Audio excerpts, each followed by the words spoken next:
आज मैं आपसे बात करना चाहता हूँ भजन संहिता 115 और उसके 11 और 12 पद से, जहाँ पर कुछ इस प्रकार से लिखा है। हे यहोवा के डरवैयों, यहोवा पर भरोसा रखो, तुम्हारा सहायक और ढाल वही है। यहोवा ने हमको स्मरण किया है, वह आशीष देगा। वह इज़राइल के घराने को आशीष देगा, वह हारून के घराने को आशीष देगा। आमीन। दोस्तों, यहाँ पर परमेश्वर का वचन कहता है कि हे यहोवा के डरवैयों, हे परमेश्वर के डरवैयों, हे प्रभु पर भरोसा रखने वालों, हे प्रभु पर विश्वास करने वालों, प्रभु यीशु मसीह पर विश्वास रखने वालों, भरोसा रखो। हालेलुया।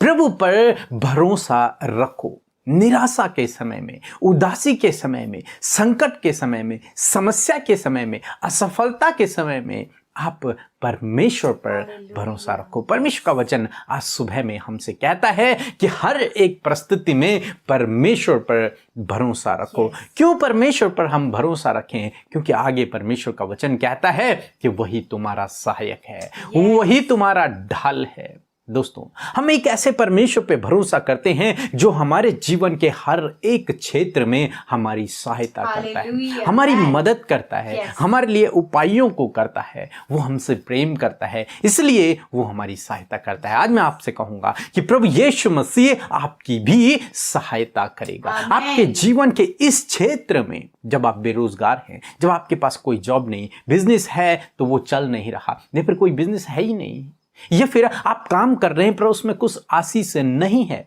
तो मैं आपसे कहूंगा प्रभु का वचन कहता है कि वो आपकी सहायता करेगा।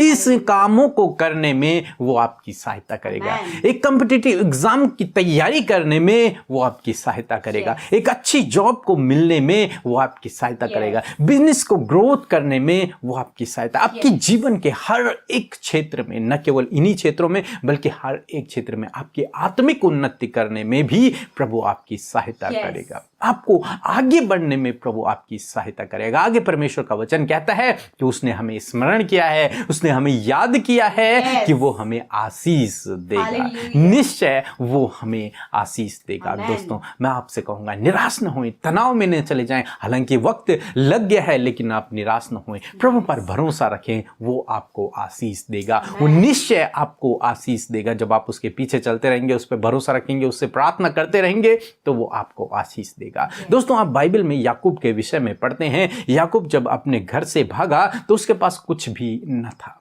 वो एक तरीके से बेरोजगार था, परंतु परमेश्वर ने उसे रोजगार दिया। परमेश्वर ने उसे रोजगार दिया और धीरे धीरे उस रोजगार में उसे इतनी आशीष दी कि वो अपने स्वामी से अधिक सामर्थी हो गया। कैसे? जब वो परमेश्वर से उसने प्रार्थना की, परमेश्वर ने उसके कामों को सफल किया और आज वो अपने स्वामी से सामर्थी हो गया।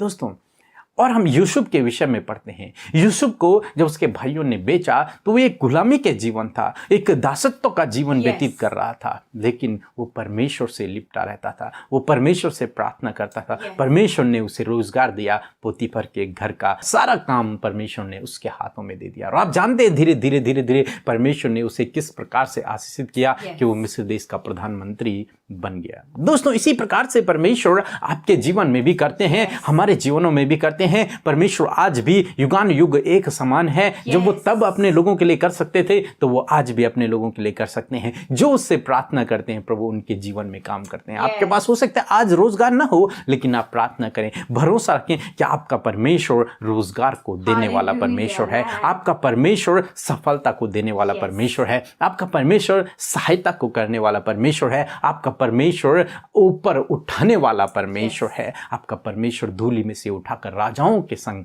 बिठाने वाला परमेश्वर। वो निश्चय आपको एक अच्छा रोजगार देगा। वो निश्चय आपके बिजनेस पर आशीष देगा। आपके हाथ के कामों पर वो आशीष देगा। इसलिए आप निराश न हों, धीरज से प्रभु की बाट जोते रहें, उससे प्रार्थना करते रहें, उस पर भरोसा रखें। प्रभु आपको बहुतायत से इन लोगों की तरह आशीषित करेंगे। सो प्रभु आपको इस वचन के द्वारा बहुतायत से आशीष दे। आमीन।